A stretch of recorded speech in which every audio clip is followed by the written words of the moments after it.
As a kid, I was attentive of anything my father told me. Maybe because I didn't want to feel bad. Or because he rarely sees me, because he comes home from his tour in Afghanistan for my birthday, or any other major holiday. Or even because I was just, little. However, one day he came home for good. He said he lost his legs when he stepped on a landmine. I was both sad and happy. Sad because, he doesn't have any legs, and happy because, more stories.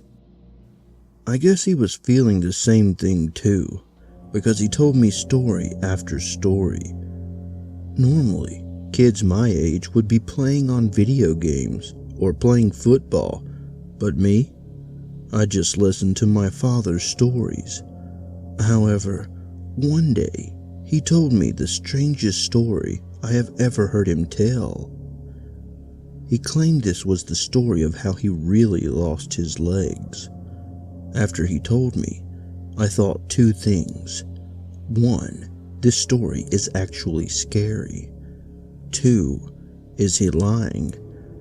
I asked him if he was lying, because I thought his legs were blown off. By his expression, I could tell that he was telling the truth. This was what he told me. You know, son, that I was in Afghanistan, right? Okay, good. Well, our commander at the base told me and some other guys to go out and look for this guy in Al-Qaeda that they say would be worse than Osama. So we just shrugged and said okay. We got these missions a lot, and most just turned out to be recon missions. Boring stuff, Anyways, we got into our Jeeps and Hummers and drove. We passed a couple of villages that we liberated before, and they seemed awfully quiet. Before, they were all bustling and going along like what they used to do before everything went down. I thought that they were just packing up for the night because it was getting dark. Hell, if I'd known why they were hiding in the first place, I would have hidden too. We got over to the caves where Command said our target would be. These caves were a lot bigger than the caves where we usually find these guys. And the cave Command said our guy was in looked, like a huge animal made it. One of our guys squealed like a baby because one of them camel spiders, or solifuges, I think they called them, came up his shirt and bit him on the chest. We all laughed when we saw him screaming and flapping his arms around like if he was a bird doing a mating dance or something. I managed to fling the thing off of him. We asked if he was okay, and he said he was. So then we got our gear and walked to the cave. We first shined a flashlight into the cave, looking for any signs of our target and for possible booby traps. We deemed it clear, and we tossed a grenade in it to see if we can get the guy to come out. No response. One of our guys decided to go in, and one guy, I think his name was McDowell or something like that, said, "I don't think you should go in there. It's giving me the chills." The guy who was about a few meters in the cave, I think Darren was his name, yelled at McDowell for being a wimp. That changed McDowell's mind and he went in. Me and Ron, the other guy with us, had to stay and guard the entrance. Boring, right? Anyways, it was about 11:30, and one of our guys in the cave started screaming. We heard gunshots and yells of pain, so we held up our rifles and asked what was going on down there. One of our guys sounded like McDowell yelled out, "Help!" and then started screaming. We were about to reply when Darren ran right past us like a madman. As he ran past, he screamed at us to run. What happened next was like a scene from a horror movie. This huge thing came out of the cave. It was one of those solifuges, camel spiders, whatever. However, it was huge. It was about half the size of one of us, and about as long as how we are tall. Ron was running for the Hummer, leaving me with this thing. I could see blood and intestines in its hideous jaws. Probably came from McDonald. Poor son of a gun. That thing rushed at me. I luckily dived into a prone position and it ran right over me. It didn't notice me. Probably because Ron was driving the Jeep straight at the huge thing. Ron managed to hit the thing, but it only seemed dazed. I regained my senses and picked up my rifle, which slipped from my hands when I dove. I tried to put a whole magazine into the giant beast. However, the rounds just bounced off. It seemed that its exoskeleton, was it? Yeah, exoskeleton. Anyway, it seemed that it was impervious to our rounds. I was half thinking of trying to shove a grenade into its jaws when the thing ran at Ron and bit his torso.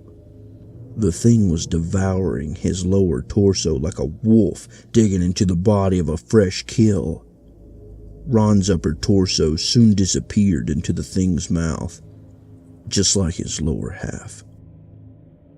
Darren was nowhere to be seen. I presumed he'd chickened out and left me to face this thing.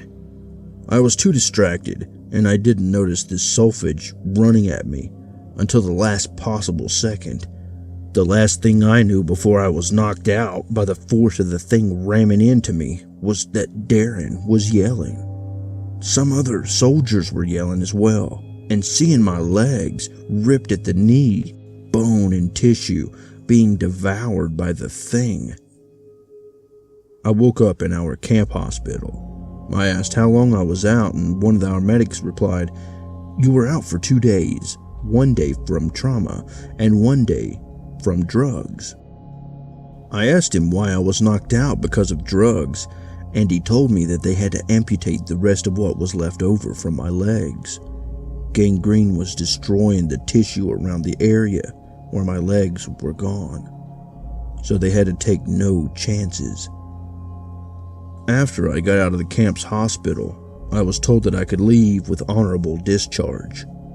They told me that I stepped on a landmine and to tell everyone that. I told them, but that wasn't what happened, and they replied, "Landmine, nothing else. Go on."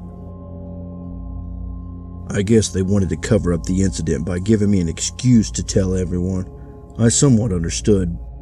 If they found out some huge beast was out there attacking US soldiers, then the public would go bonkers. Anyway, they gave me a Purple Heart. I asked what would become of me when I got home, since I had no legs and was on prosthetics, and they said that the government would give unemployment funds for me, as long as I kept my trap shut about anything that happened to me and my crew. And I said it was just a landmine accident, and so I kept my trap shut to the public. You are the only person I'm telling this to, son, and I want you to keep it a secret, although people may find out soon. Not from us, because there are reports of soldiers and villagers gone missing and mutilated bodies popping up in huge caves.